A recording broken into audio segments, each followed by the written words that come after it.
సావిత్రి, నువ్వు ఇప్పుడప్పుడే హైదరాబాద్ వచ్చే ప్లాన్స్ ఏం పెట్టుకోకు. ఇంకొద్ది రోజులు అక్కడే ఉండు.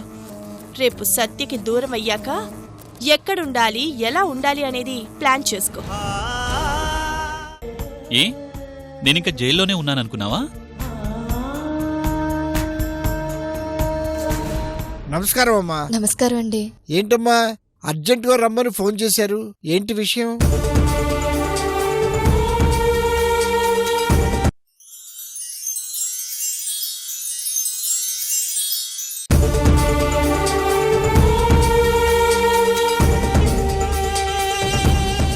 ఏంటమ్మా ఆలోచిస్తున్నారు?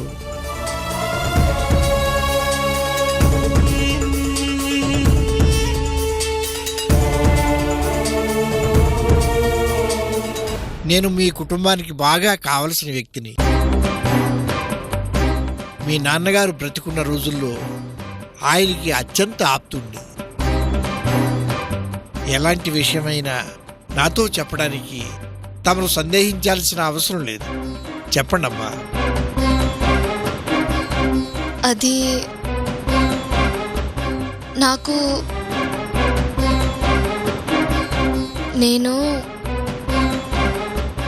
ఏంటంటే. ఏంటమ్మా ఆ తడబాటు? విషయం ఏమిటో నిస్సందేహంగా చెప్పండి. ఈ పెళ్లి ఇష్టం లేదేమో.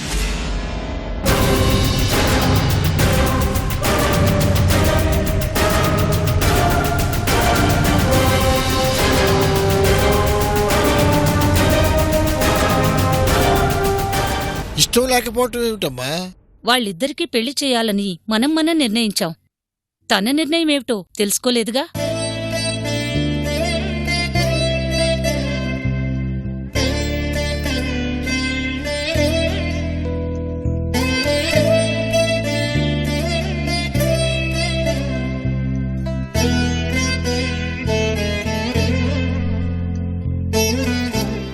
నిజమేనమ్మా. మీ నిర్ణయం ఏంటి అని అడగకుండా పెళ్లి చేయండి అని నేను సలహా ఇచ్చాను. ఈ వయసులో కూడా పసిబిడ్డలా చూసుకునే మీ మేనమామ గారి అబ్బాయిని పెళ్లి చేసుకుంటే సుఖంగా ఉంటారు కదా అనుకున్నాను, కానీ తమరి అభిప్రాయం అడగలేదు. ఇప్పటికైనా మించిపోయింది ఏమీ లేదు. తమరి అభిప్రాయం ఏమిటో చెప్పండి.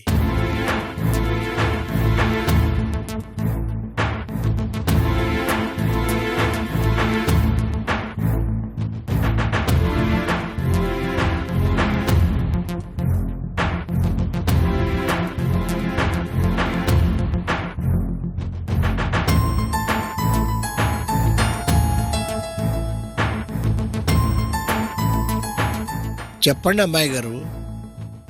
ఈ పెళ్ళి నాకిష్టమే.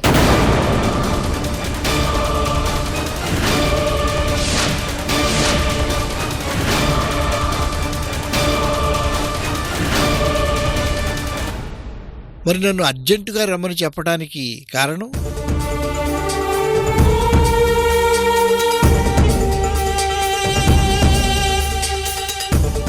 నన్నెంతో ప్రేమగా చూసుకునే మావయ్య గారికి నేను ఎదురు చెప్పలేను.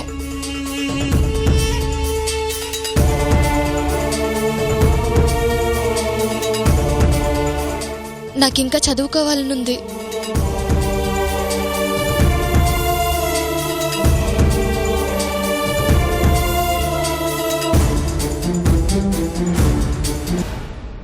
ఇంత చిన్న విషయానికి రమ్మన్నారా? తమరు చదువుకుంటారు అంటే మీ మామయ్య గారు మాత్రం కాదంటారా? పెళ్లి చేసుకున్న తర్వాత కూడా చదువుకోవచ్చు. ఇప్పటికే ఆలస్యమైంది, అందుకే పెళ్లి చేసుకోండి. తరువాత మీ చదువుని యథావిధిగా కొనసాగించవచ్చు. ఏమంటారు?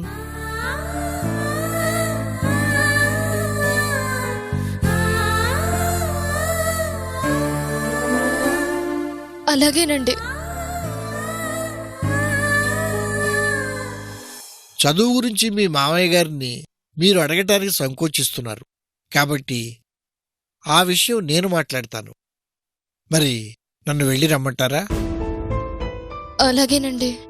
ఇక వెళ్ళొస్తానమ్మా. వస్తానమ్మా. నమస్కారం.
ఇంటి వరకు వచ్చిన అవకాశాన్ని వదులుకుని ఇప్పుడేడుస్తావెందుకమ్మా?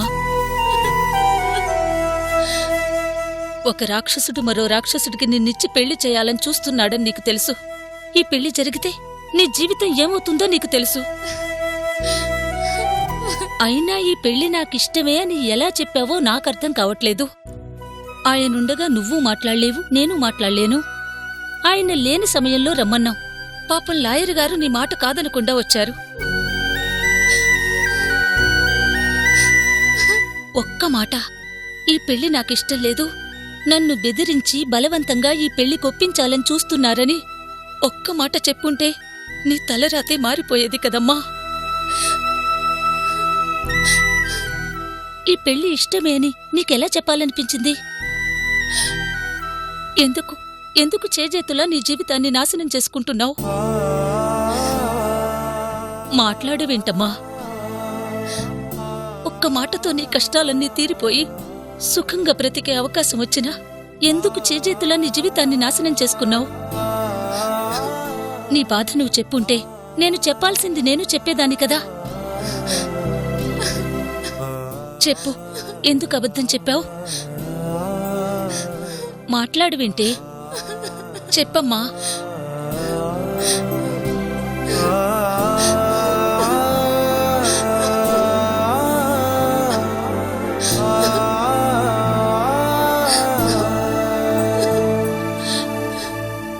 ఏమైందమ్మా? ఎందుకిలా చేశావు? ఎందుకు లాయర్ గారితో అబద్ధం చెప్పావు? నా సుఖం కోసం, నా సంతోషం కోసం నీ ప్రాణాలు బలిపెట్టలేనత్తయ్య. నా ప్రాణాలు బలివ్వడమేమిటమ్మా? లాయర్ గారికి నిజం చెప్పుంటే ఆ మరుక్షణం జరిగేది ఇదే. ఇది నా మాట కాదు, మావయ్య మాట. ఏంటమ్మా నువ్వు చెప్పేది?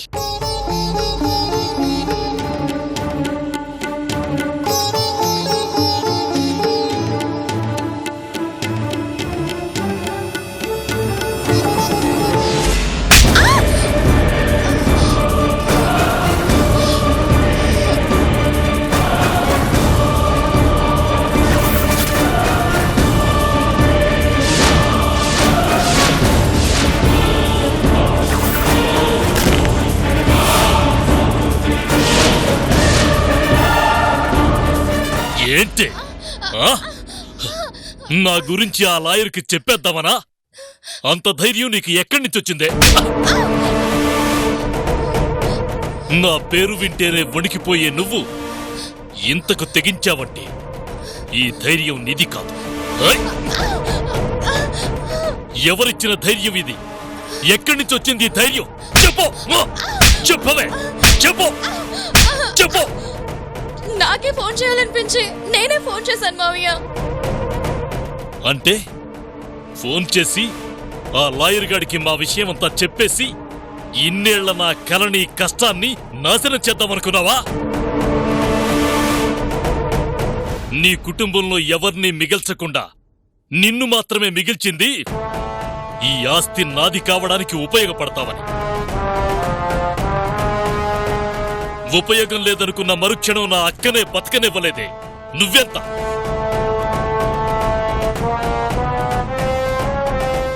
ఒక్కసారిగా నీలో ఇంత తెగింపొచ్చిందంటే ఖచ్చితంగా దీని వెనక ఎవరో ఉండుండాలి. నిజంగా ఎవరు లేరు మావయ్య. ఏయ్! లేరని నువ్వన్నా ఉన్నారని నాకు తెలిసే. నన్ను ఎదిరించాలన్న ఆలోచన నా పేరు వింటేనే భయపడే జనానికి లేదు. ఇక మిగిలింది నీ అత్త. అదే నీకు ధైర్యాన్నిచ్చుంటుంది. మొదట్నుంచి ఈ ఇంట్లో నన్ను కాదని నీకు సపోర్ట్ చేసేది అదే. దాని మాటలు విని నా గురించి ఆ లాయర్ గాడి దగ్గర ఏదైనా వాగావంటే నీకీ ధైర్యాన్నిచ్చిన నీ అత్త శవమవుతుంది. ఫోన్ చేసావుగా, ఆ లాయర్ గాడొస్తాడు. నీ అత్త చచ్చినా పర్వాలేదనుకుంటే అంతా చెప్పేయ్. నీ నోటి వెంట నిజమొచ్చిన మరుక్షణం నీ అత్త శవమవుతుంది.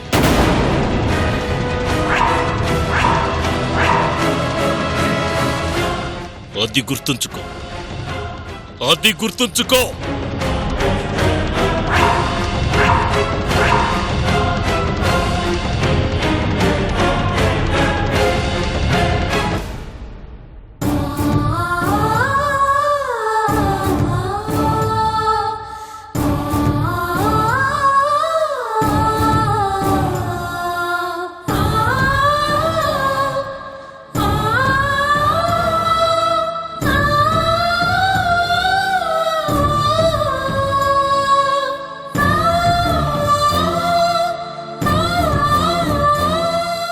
ఈరోజు కొత్తగా చచ్చేదేముందమ్మా?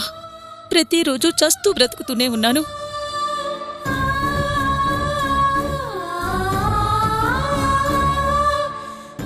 నన్నేదో చేస్తాడని భయపడి నీ జీవితం పాడు చేసుకుంటావా? ఆయనకు భార్యగా, వాడికి తల్లిగా ఇన్ని రోజులు బ్రతికినా ఈ బతుకర్థం లేదు. కనీసం నీ జీవితం బాగుపడ్డానికైనా ఈ ప్రాణం ఉపయోగపడుతుందంటే సంతోషంగా చచ్చిపోతానమ్మా. అంత మాట నద్దయ్యా.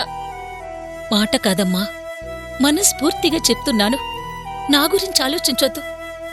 ఈ రాక్షసులకు దూరంగా వెళ్ళిపోయావంటే మహారాణిలా నీ బతుకు నువ్వు బతకచ్చు. లాయర్ గారికి నిజం చెప్పేయమ్మా. నా వల్ల కాదత్తయ్యా. నా సంతోషం కోసం నిన్ను దూరం చేసుకోలేను. ఎందుకమ్మా నా గురించి ఆలోచిస్తావు? నీకోసం ఏం చేసింది అత్తయ్య? నువ్వు ఏడుస్తుంటే నీతో పాటు ఏడవటానికి తప్ప ఎందుకు పనికిరాని నా గురించి ఇంత ఆలోచిస్తున్నావేంటమ్మా? పుట్టి బుద్ధి తెలిసిన తర్వాత మా అమ్మ ఎలా ఉంటుందో నాకు తెలీదు. నాకు తెలిసి మా అమ్మ అంటే నువ్వే.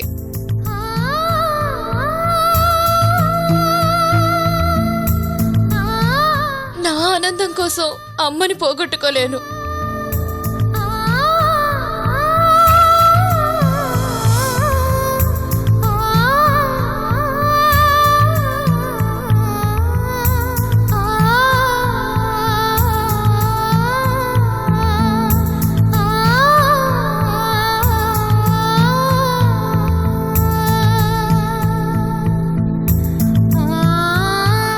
కడుపున పుట్టినవాడు కూడా ఈ రోజు వరకు నన్ను అమ్మగా ఏనాడూ చూడలేదు. అలాంటిది కనీసం నీ కన్నీళ్లు తుడవలేకపోయిన ఈ అత్తలో అమ్మను చూస్తున్నావా అమ్మా? అమ్మ కూడా నాన్నని కాదని అన్నీ ఇవ్వలేదత్తయ్యా. అమ్మ ఇవ్వగలిగేది ప్రేమ ఒక్కటే. నాకు నువ్విచ్చే ప్రేమ చాలు. చాలమ్మా, ఈ జన్మకిది చాలు. కడుపును పుట్టకపోయినా అత్తలో కూడా అమ్మని చూడగలిగి నీలాంటి కోడలికి అత్తననిపించుకోగలిగాను. ఇది చాలు. అందరి దృష్టిలో నువ్వు నాకు అత్తవి, కానీ నాకు మాత్రం ఎప్పటికీ అమ్మవే.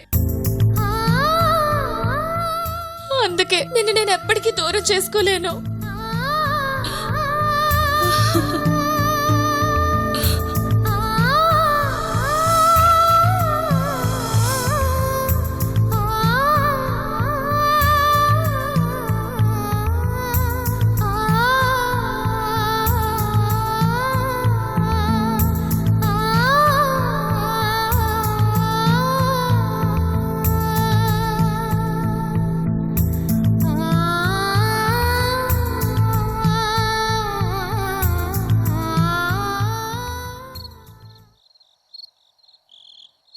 జానకి జానకి ఏంటండి?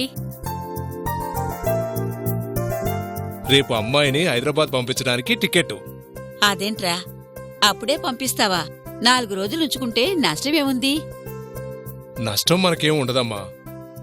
అల్లుడు గారు అక్కడ ప్రతిదానికి ఒంటరిగా ఇబ్బంది పడరు. ఓహో, మనవడు బాధపడుతున్నాడనా? మరి బాధపడ్డా సర్లేండి, మన వల్ల అల్లుడు గారు బాధపడ్డం ఎందుకు గాని టికెట్ అయితే తెచ్చారు. ఆ అమ్మాయిని పంపించొచ్చో లేదో పూజారి గారిని ఒక మాట అడుగుండాల్సింది.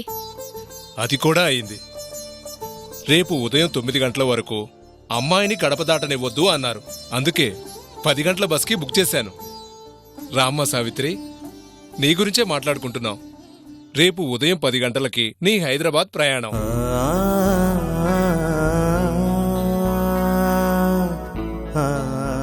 అప్పుడే పంపించేయటానికి అంత భారం అయ్యానా నాన్న?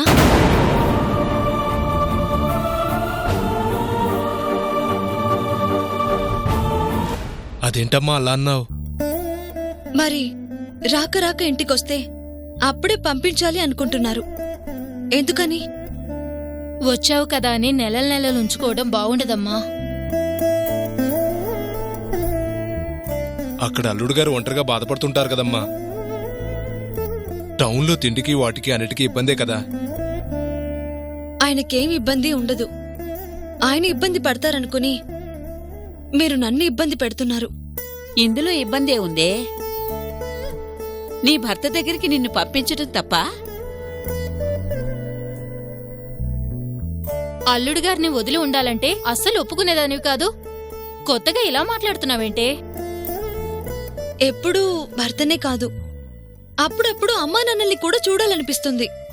చూసావుగా, ఇక చేసేదే ఉంది? పరాయిళ్లలో 4 రోజులుండడమే మర్యాదే. నేనేమీ పరా ఇంట్లో లేను. ఆడపిల్ల మెళ్ళో తాలి పడిన వెంటనే పుట్టిల్లు పరాయిల్లవుతుందే.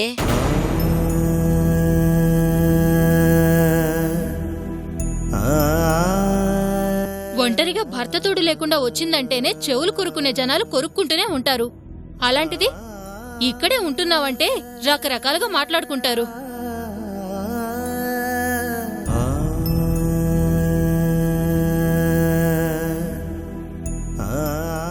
ఒకరు అనుకోవడం గురించి కాదులేమ్మా.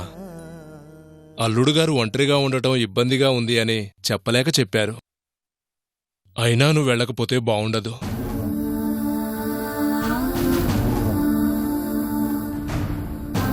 ఇప్పుడేమవుతుంది? రేపు వెళ్లి 10 రోజుల తర్వాత అల్లుడు గారిని కూడా తీసుకురా. అప్పుడు 4 రోజులుండు. ఎవరు కాదంటారు? అంతగా కుదరకపోతే 10 రోజులాగి నేనే వచ్చి మీ ఇద్దరినీ తీసుకొస్తాను. సరేనా?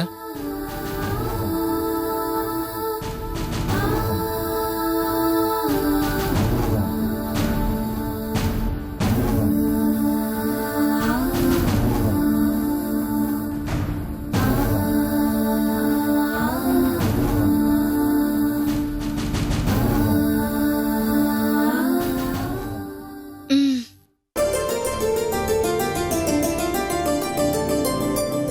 అమ్మాయి బట్టలు సర్దిపెట్టు. ఉమ్, ఆ జంతికలు, లడ్లు, అరిసెలు కూడా పెట్టి పంపించు. అలాగేనండి.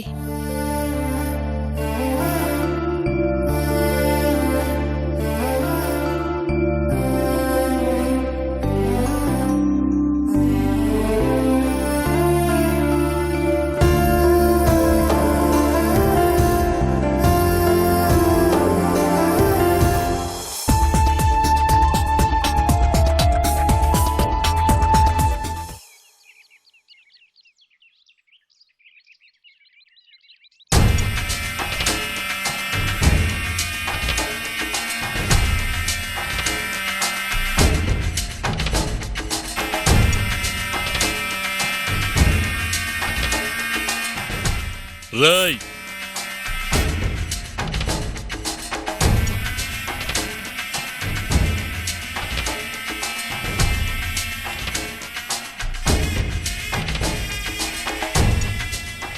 నా కొడుక్కి కోడలికి పెళ్లి ఈ చుట్టుపక్కల ఎవరూ చేయనంత ఘనంగా జరగాలి.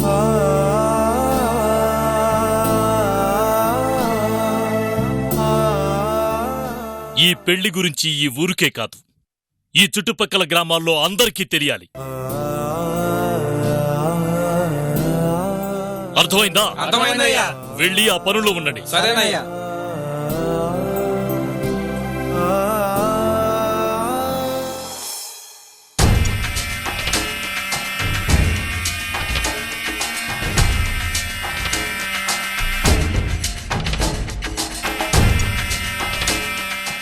ఇంతకీ వీడెక్కడే?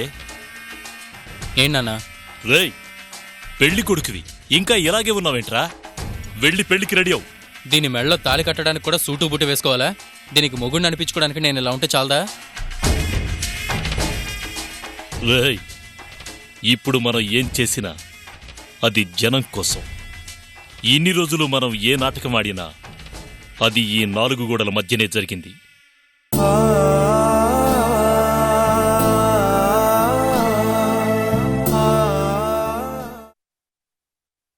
వెళ్ళొస్తాను. రావద్దు.